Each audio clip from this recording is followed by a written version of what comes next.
Apocalipse 14, verso 6, diz assim: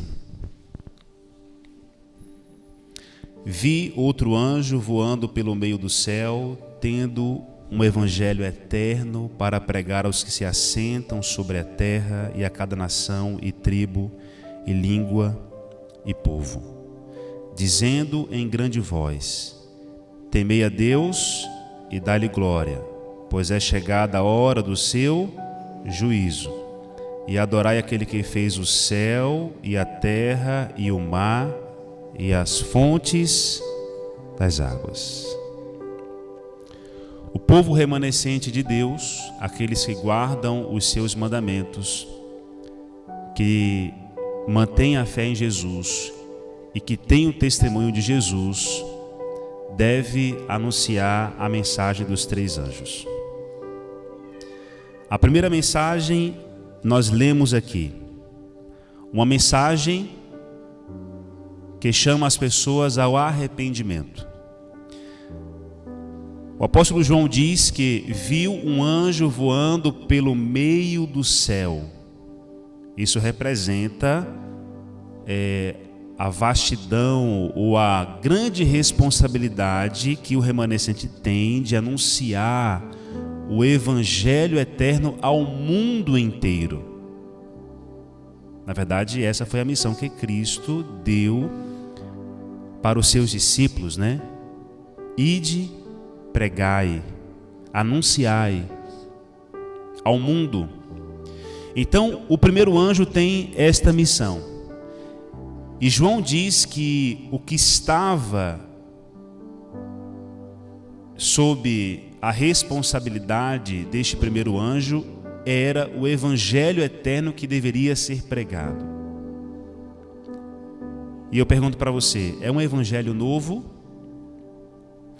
É um evangelho adaptado, moderno, que se encaixa com a realidade dos dias de hoje? Que agrada o gosto das pessoas? Não. O evangelho que tem que ser pregado por esse primeiro anjo é o evangelho eterno. É aquele evangelho que sempre existiu. É o evangelho que ensina a justificação pela fé, a salvação pela graça. E aí, a Bíblia diz que esse primeiro anjo convida as pessoas a temerem a Deus, a dar glória a Deus e adorar o Criador. O primeiro convite é para temer a Deus. O que isso significa? Restauração da mente. E quantas pessoas precisam ter a restauração da mente? O sábio Salomão diz que o temor do Senhor é o princípio de quê? Da sabedoria. Então o convite para temer a Deus tem a ver com a restauração mental da humanidade. Irmãos, nós vivemos em uma época onde a mente das pessoas está o caos. Os pensamentos estão desorganizados.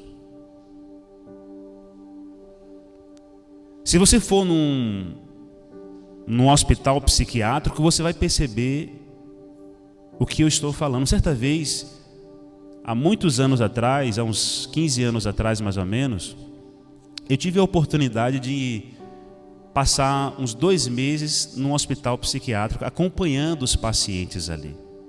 Eu fazia o curso de enfermagem e ali eu tive aquele período de estágio, lá em São Paulo.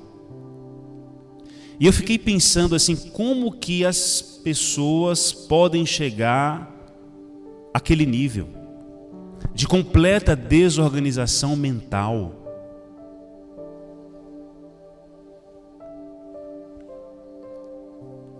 Esta não é a imagem de Deus. Essa imagem está desfigurada.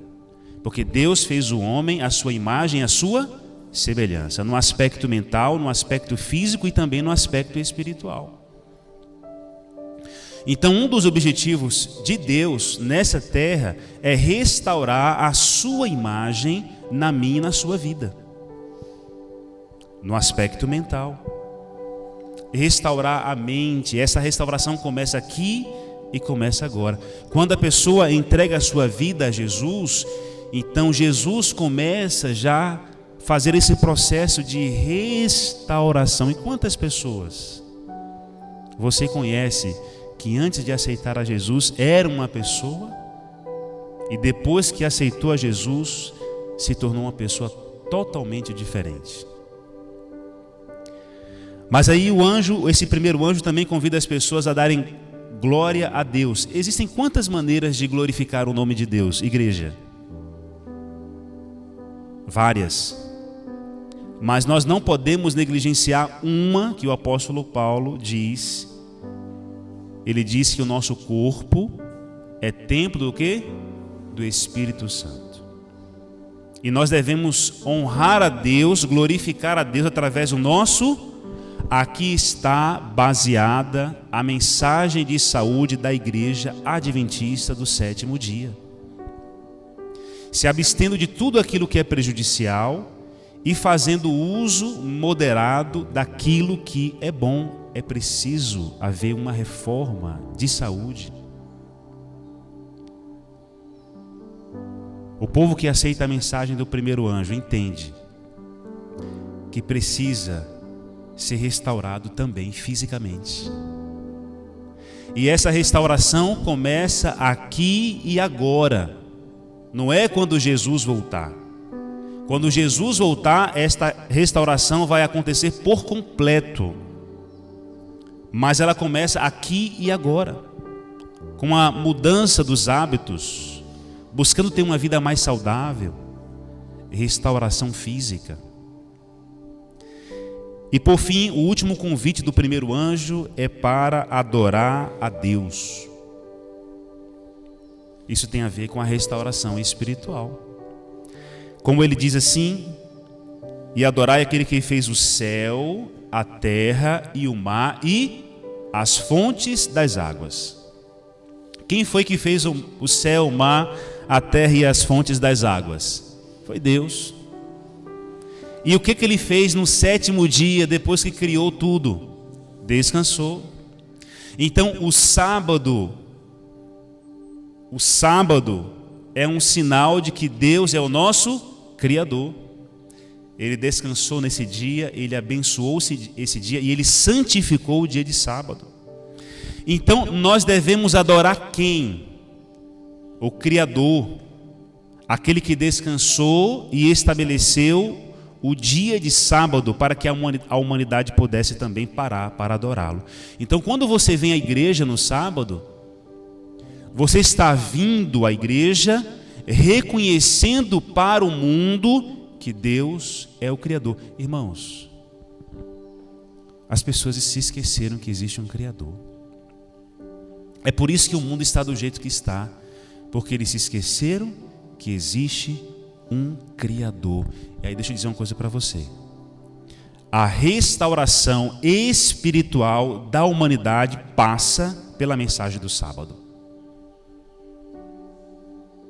A restauração espiritual da humanidade passa pela mensagem do sábado. Você tem essa mensagem.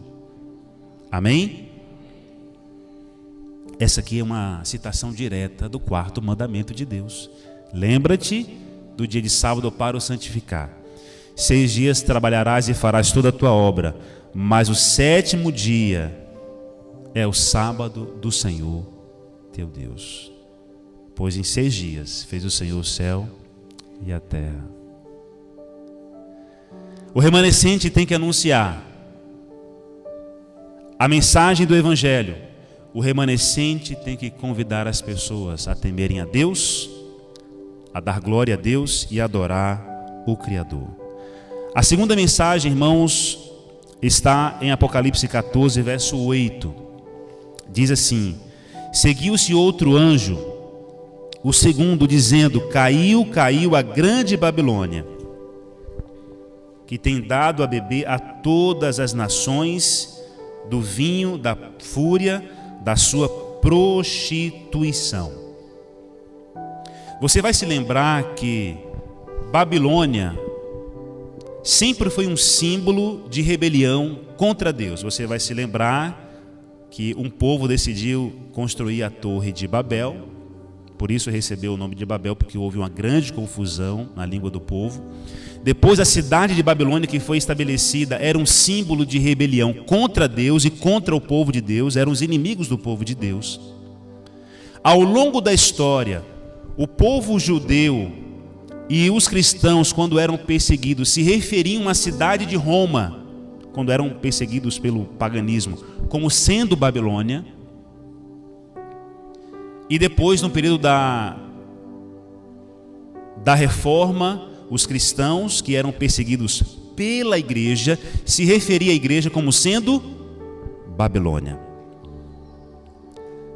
E aqui, irmãos, a Bíblia diz: caiu a grande Babilônia. Tanto que no Apocalipse também, como nós vimos ontem,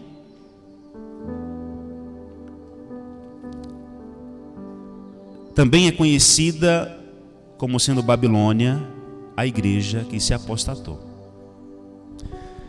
E aí, na quarta citação da revista que você tem aí, diz assim, a mensagem de Apocalipse 14, anunciando a queda de Babilônia, aplica-se às organizações religiosas que se corromperam. Quais são essas organizações? Que nós pensamos logo em uma, mas são as organizações religiosas que se corromperam. Visto que essa mensagem se segue a advertência sobre o juízo, deve ser proclamada nos últimos dias. Portanto, não se refere apenas à igreja de Roma, pois essa igreja tem estado em condição decaída há muitos séculos. Isso significa que todas as outras igrejas que não continuaram com o espírito de reforma, as igrejas protestantes, essas igrejas também irão cair.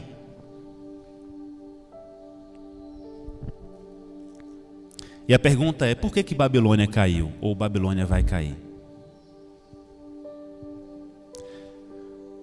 É pelo fato de ter se apostatado? Por que é que uma pessoa que sai da igreja vai se perder, que se afasta de Cristo vai se perder? É porque ela se afastou, saiu da igreja? Não.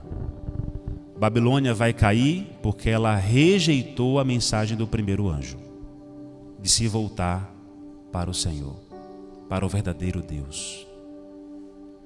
Uma pessoa se perde não porque ela está lá no mundo, mas porque ela rejeita o convite de se voltar para Deus.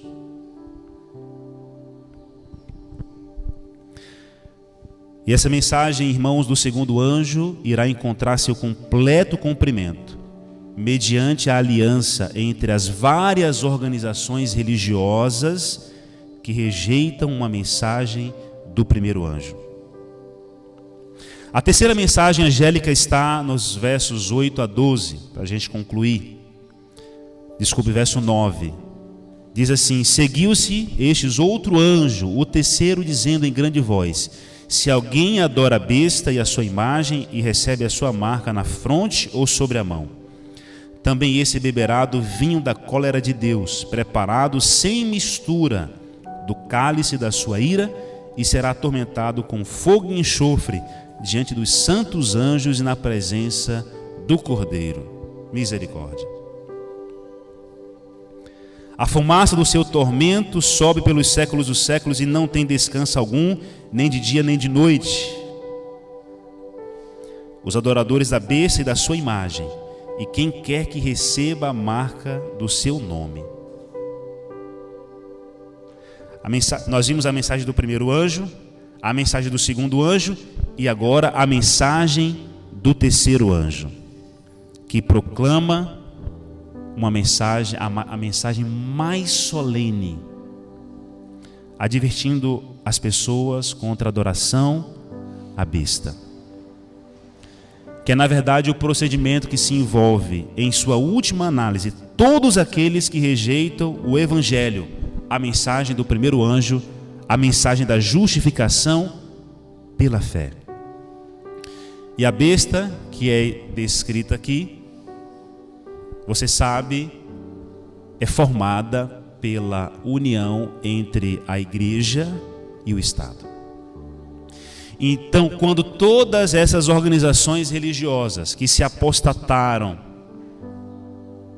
a de Roma e aquelas que perderam o espírito protestante, quando todas essas se unirem com o Estado em busca de poder, de autoridade, ou com um único propósito, então será formada a besta, que é a união entre igreja e Estado. E o que seria a imagem da besta? Porque João disse: alguém adora a besta e a sua imagem. O que seria a imagem da besta? A imagem da besta é nada mais, nada menos do que esses ensinos heréticos.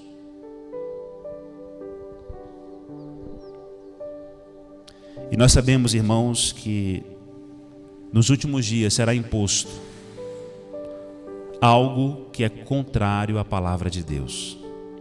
Já citei em algum momento para vocês que a gente já vê um movimento no mundo hoje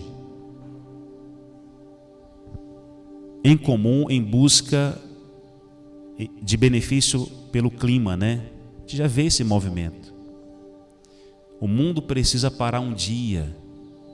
O mundo precisa descansar o dia. Mas qual é esse dia? O dia é o sábado. O dia é o sábado do Senhor. Mas Satanás está por trás de muitas coisas e o objetivo dele é desonrar o Criador. E se eu e você não nos mantivermos firmes na palavra de Deus, certamente estaremos sujeitos ao engano.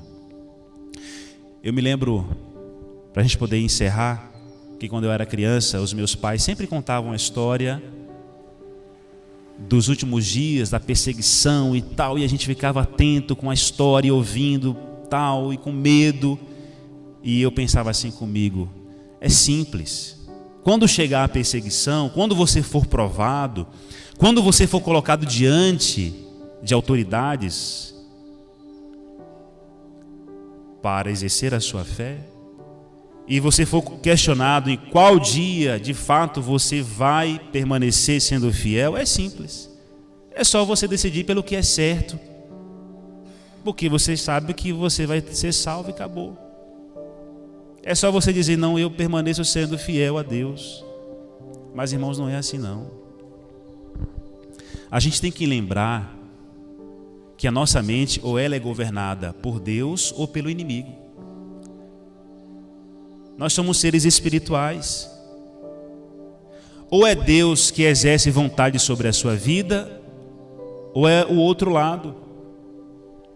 Então eu costumo dizer que você é livre, eu sou livre para escolher, para decidir, mas, em grande medida, as nossas decisões são influenciadas por aquele que governa a nossa vida. Quantas pessoas não conhecem a verdade? Quantas pessoas não conhecem a mensagem do sábado? Mas elas estão aqui porque as decisões são influenciadas por aquele que tem o controle da tua vida. É por isso que é tão importante a gente se submeter à vontade de Deus. Porque em última instância, a minha decisão será de acordo com aquele que governa a minha vida. Uma pessoa pode conhecer a mensagem, uma pessoa pode conhecer a verdade, mas se ela não estiver submetida à vontade de Deus, ela vai rejeitar o Senhor.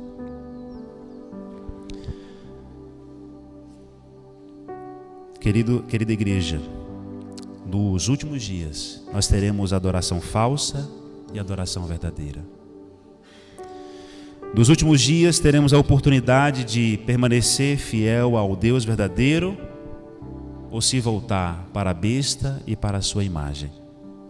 O povo remanescente deve anunciar essas mensagens, mas além de anunciar, deve se preparar, porque breve Jesus voltará.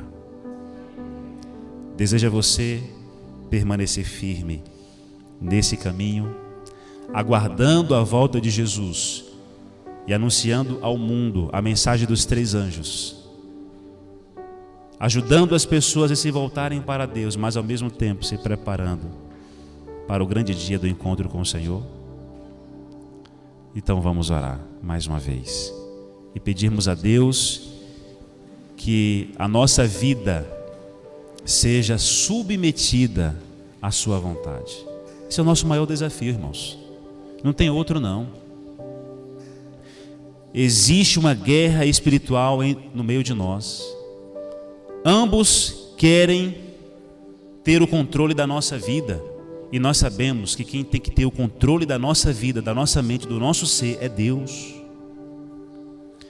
Que a nossa vida esteja submetida a Deus, porque assim as nossas escolhas e decisões serão influenciadas pelo Espírito.